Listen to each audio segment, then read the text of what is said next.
श्रीगुरुभ्यो नमः। श्रीमान् वेङ्कटनाथार्य कवितार्किककेसरी वेदान्ताचार्यवर्यो मे सन्निधत्तां सदा हृदि। श्रीरघुवीरगद्यान्तर्गतस्य अरण्यकाण्डस्य अन्तिमोऽयं भागः। पूर्वभागेषु सीतारामलक्ष्मणानां दण्डकारण्यप्रवेशः, जनस्थानस्थानां राक्षसानां हननं, सीतापहरणं, जटायुमोक्षः इत्येते घट्टाः दृष्टाः। अधुना भागेऽस्मिन् कबन्धशापविमोचनं, शबरीमोक्षः इत्येदम् अंशद्वयं चर्च्यते। जटायोः मोक्षप्रसङ्गः यदा उक्तः, अर्थात् तस्य दाहसंस्कारः यदा सम्पन्नः, तेन निर्दिष्टे मार्गे अर्थात् जटायुना निर्दिष्टे मार्गे प्रस्थितौ भ्रातरौ रामलक्ष्मणौ। पुनश्च तत्रैव वने कश्चन कबन्धनामको राक्षसः। कबन्धस्य काचित् विचित्रा कथा। अयं दानवः धनुः इति असुरस्य पुत्रः इति, अत्यन्तबलवान् अत्यन्तसुन्दरः आसीत् इति। किन्तु स्थूलशिराः इति कश्चन महर्षिः, तेन दत्तेन शापेन अयं स्थूलकायः कबन्धः अर्थात् शिररहितः इति वा, कस्य बन्धः, कस्य कः इत्यस्य शिरः इत्यपि अर्थः, कस्य बन्धः अस्य अस्ति इति कबन्ध इति तस्य नाम। शिरसः तस्य बन्धनमस्ति इति। सः स्थूलकायः एकत्रैव उपवेष्टुम् अर्हः सञ्जातः महर्षिणा दत्तेन शापेन। किन्तु अस्य प्रभावः एवमासीत्, स्वबाहुभ्याम् अर्थात् बाहुप्रसारणेन सः वने यत्किञ्चित् ग्रहीतुम् अर्हति स्म। अर्थात् एकस्मिन्नेव स्थाने स्थित्वा अथवा उपविश्य स्वबाहुप्रसारणेन यत्किञ्चित् स्वीकर्तुं सः शक्नोति स्म। तत्तादृशी शक्तिरासीत् तस्य। यदा रामलक्ष्मणौ अरण्ये सीतान्वेषणे प्रस्थितौ, तदानीं स्वबाहुभ्यां सः रामलक्ष्मणौ स्पृष्टवान्। तस्मात् बाहुस्पर्शात् तस्य किञ्चित् ज्ञानं प्राप्तं। कौ युवामिति तौ पृष्टवान् कबन्धः। सीता कुत्र इति च पृच्छति सः। अर्थात् सीता रावणेन सह नीता इत्ययम् अंशः अयं जानाति स्म कबन्धः। अयं रामः मम शापविमोचकारी इत्यपि जानाति स्म सः। अतः सः प्रार्थयति, यदि मम बाहुखण्डनं भवता क्रियते तदानीमहं तव साहाय्यं कर्तुं योग्यं जनं प्रदर्शयामि इति च कथयति सः। अनेन रामः तस्य बाहुद्वयं खण्डयति, सोऽपि शापात् विमुक्तो भवति इति अत्र कथा। प्रकृते कबन्धशापविमोचनम् इत्ययं प्रसङ्गः श्रीरघुवीरगद्ये अनेन गद्येन उक्तः। गद्यमित्थं वर्तते, कल्पितविबुधभाव कबन्धाभिनन्दित। कल्पितविबुधभाव कबन्धेन अभिनन्दितः इत्यर्थः। कल्पितः अर्थात् सम्पादितः, विबुधभावः, विबुधः नाम देवः, विबुधस्य भावः, विबुधभावः दैवत्वम् इत्यर्थः। कबन्धः, कबन्धनामको कश्चन राक्षसः, तेन अभिनन्दितः, प्रकीर्तितः। तात्पर्यमित्थं वक्तुं शक्यते, रामलक्ष्मणाभ्यां कृतबाहुकर्तनेन अर्थात् बाहुकर्तनक्रियया प्राप्तदैवत्वभावेन कबन्धेन प्रकीर्तितः रघुनन्दनः इति वक्तुं शक्यते। अग्रे शबरीमोक्षः इत्ययं घट्टः अनेन गद्येन उक्तः। गद्यमित्थं वर्तते, अवन्ध्य महिम मुनिजन भजन मुषित हृदय कलुष शबरी मोक्षसाक्षिभूत। पदशः अर्थं पश्यामश्चेत्, अवन्ध्यः, अवन्ध्य नाम अनिष्फलः इत्यर्थः, वस्तुतः सफलः इत्येव। महिमाः प्रभावः इत्यर्थः। महिम मुनिजन भजन, मुनिजनाः महर्षयः कीदृशाः एते महर्षयः इत्युक्ते अवन्द्यमहिमाः। अवन्द्यमहिममुनिजन भजन अर्थात् मुनिजनानां भजनेन उपासनेन इति भावः।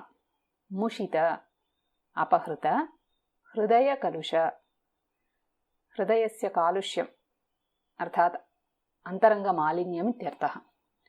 ऋषीणां गुरुवर्याणां परिचर्यया तेषाम् उपासनेन अन्तरङ्गमालिन्यं गमिष्यति इति।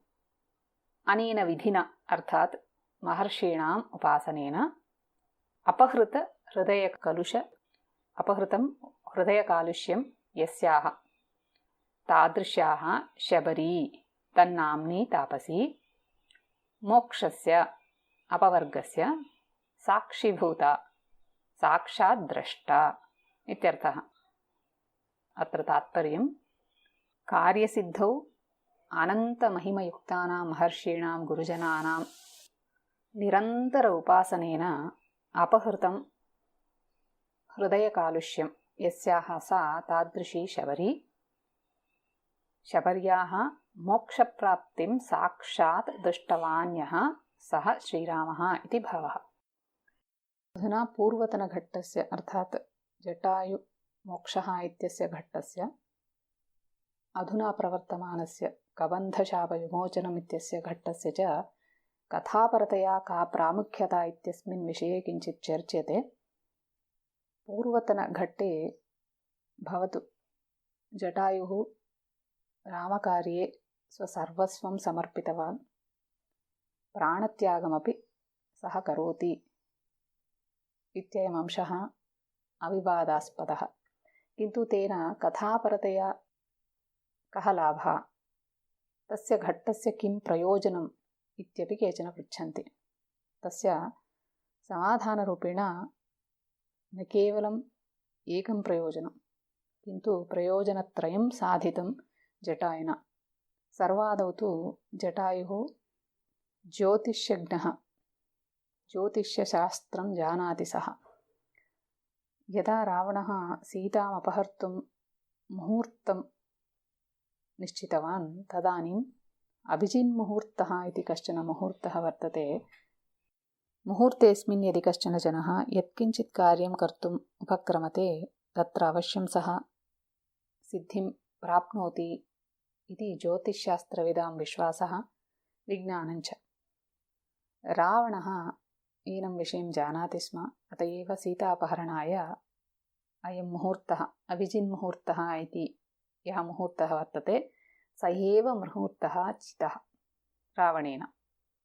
जटायुरपि ज्योतिषशास्त्रज्ञः, सः जानाति स्म यदि अस्मिन् मुहूर्ते सीता अपहृता भवति तर्हि तस्याः पुनरानयनम् असम्भवम् इति। अत एव अस्य मुहूर्तस्य च्युतिः यथा स्यात् तद्वत् रावणस्य इदं कार्यं सीतापहरणम् इति यत् कार्यं तस्य अवरोधं जनयन् अनेन रावणेन सह युद्धमपि कर्तुं निश्चिनोति, युद्धे साक्षात् स्वसर्वस्वं प्राणं परित्यजति इति एकं प्रयोजनं। जटायुना कृतेन युद्धेन अत्र अधुना मुहूर्तस्य च्युतिः जाता, एवं रावणस्य कार्यसिद्धेः च्युतिरपि जाता इति वक्तुं शक्यते। इदमेकं प्रयोजनं जटायोः प्राणत्यागस्य। द्वितीयं प्रयोजनं तावत् स्वपितुः अन्त्यकर्म विधातुम् अवकाशः रामेण न प्राप्तः। यतोहि यदा दशरथः मृतः तदा रामः वनाय प्रस्थितः, तस्य अनुपस्थितौ भरतेनैव सर्वं निर्वूढम्। अतः तत्तादृश अवकाशः जटायुना अत्र रामाय कल्पितः इति वक्तुं शक्यते।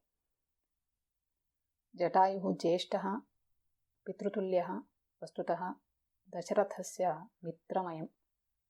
तस्य अपरकर्म कृत्वा रामेण एकया रीत्या स्वपितुः अपरकर्म कृतवानिव सन्तुष्टवान् इति वक्तुं शक्यते। तृतीयं प्रयोजनं तावत् रामाय दिक्प्रबोधनम् इति। सीता कुत्र गता केन नीता, कथं नीता इत्यादि विषयाणां विवेकः रामस्य नासीत्। अतः तस्य तादृशवार्तां श्रावयितुमेव जटायुना प्राणार्पणं कृतम् इत्यपि अपरमेकं प्रयोजनं। जटायोः मोक्षप्रसङ्गे कश्चन अन्योपि विशेषः वर्तते। यत्र अतिमानुषस्तवम् इति कश्चन ग्रन्थः, श्रीवत्सचिन्नमिश्रः इति आचार्यैः विरचितः अयं ग्रन्थः अतिमानुषस्तवमिति। तत्र आचार्याः कथयन्ति, अक्षुण्णयोगपथम् अग्र्यहतं जटायुं तिर्यञ्चमेव पथमोक्षपथे नियोक्तुं शक्नोषि वेत्सि च यथा तथा कथं त्वं देवीमवाप्तुमनलं व्यथितो विचन्वन्। अर्थात् भवता साक्षात् मोक्षं प्रति गन्तुं मार्गः कः इति प्रदर्शितः जटायवे, तथैव तत्रैव तस्मिन्नेव जन्मनि तदानीमेव सीता कस्मिन् मार्गे गता इति मार्गयति खलु, किमिदमाश्चर्यम् इति विस्मयं प्रकटयन्ति आचार्याः। इत्थं जटायुना दत्तसमाचारेण सीता केन नीता, कथं नीता, केन मार्गेण नीता इत्यादि विषयाणाम् अवगमनं रामस्य जातम्। इतोप्यग्रे कबन्धस्य शापविमोचनात् किं जातं, तस्य प्रयोजनं किम् इति प्रश्नस्य समाधानं, कबन्धः रामस्पर्शात् सः साक्षात् पुरुषोत्तमः इति जानाति स्म। एवञ्च सीता कुत्र गता तस्याः पुनरानयनाय कीदृशस्य जनस्य साहाय्यं रामस्य अपेक्षते इत्येवम् अंशोऽपि स जानाति स्म।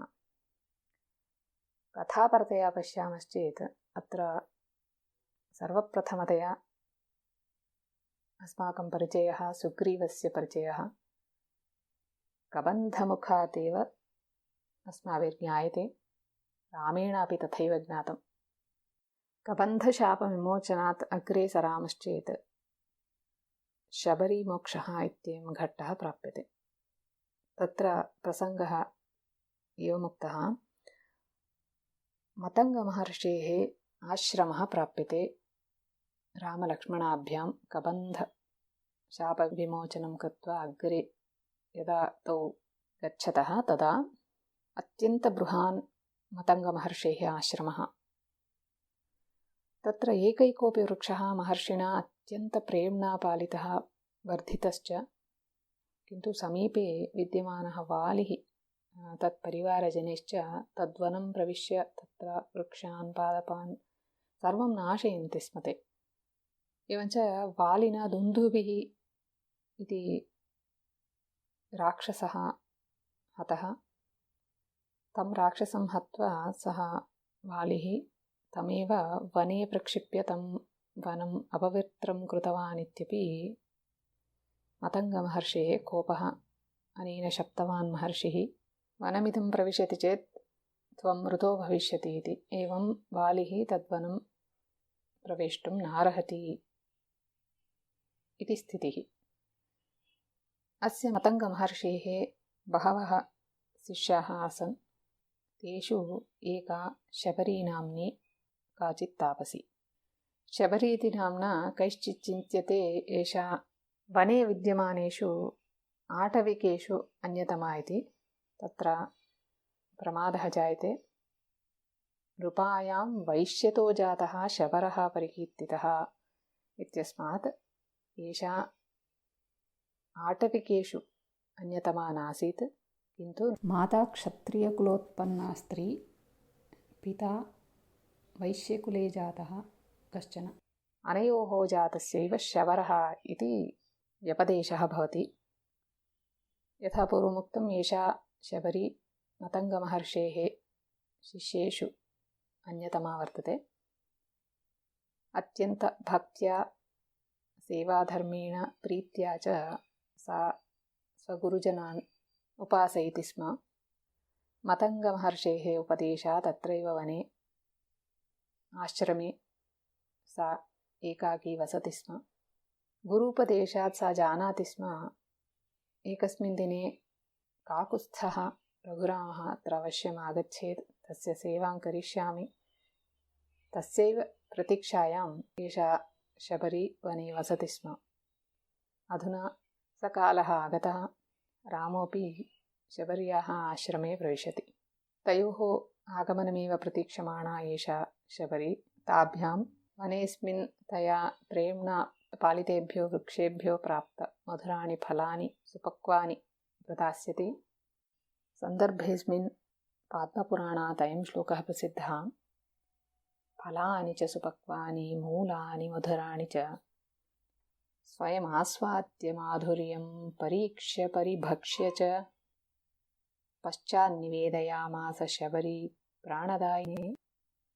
एवं शबरी रामलक्ष्मणौ कथं प्रेम्णा भक्त्या च सेवितौ इत्युक्त्वा अन्ते कथयति, फलान्यास्वाद्य काकुत्स्थः तस्यै मुक्तिं परां ददौ। एवं सुदीर्घकालं तया यत्तपः आचरितः तस्य सिद्धिः जाता रामस्य दर्शनेन। तत् कथं सम्पन्नम् इत्युक्ते, नैरन्तर्येण तया कृत गुरुसेवाफलमेव इदम् इति उच्यते आचार्यैः। गुरुसेवाफलम् अर्थात् गुरोः सेवा क्रियते चेत् तस्य फलं किं भवति इति प्रश्नस्य समाधानं भगवद्दर्शनं भवति। भवतु भगवद्दर्शनस्य किं फलं भवति इत्युक्ते गुरोः प्राप्तिर्भवति। सद्गुरोः प्राप्तिरेव भगवद्दर्शनस्य फलं भवति। एवम् आवृत्या गुरुभक्तेः फलं भगवद्दर्शनं, भगवद्दर्शनस्य फलं सद्गुरोः प्राप्तिः इति वलयस्य अस्य भङ्गः शबरेः अस्मिन् जन्मनि रामदर्शनमपि प्राप्तं, ततः परं साक्षात् अपवर्गमपि प्राप्तम् इत्यत्र समाहितं भवति। एवम् अरण्यकाण्डस्य मुख्यघट्टानां चर्चा अत्र समाप्यते। अग्रिमे भागे किष्किन्धाकाण्डम् आरप्स्यते। स्वस्ति। कवितार्किकसिंहाय कल्याणगुणशालिने श्रीमते वेङ्कटेशाय वेदान्तगुरवे नमः।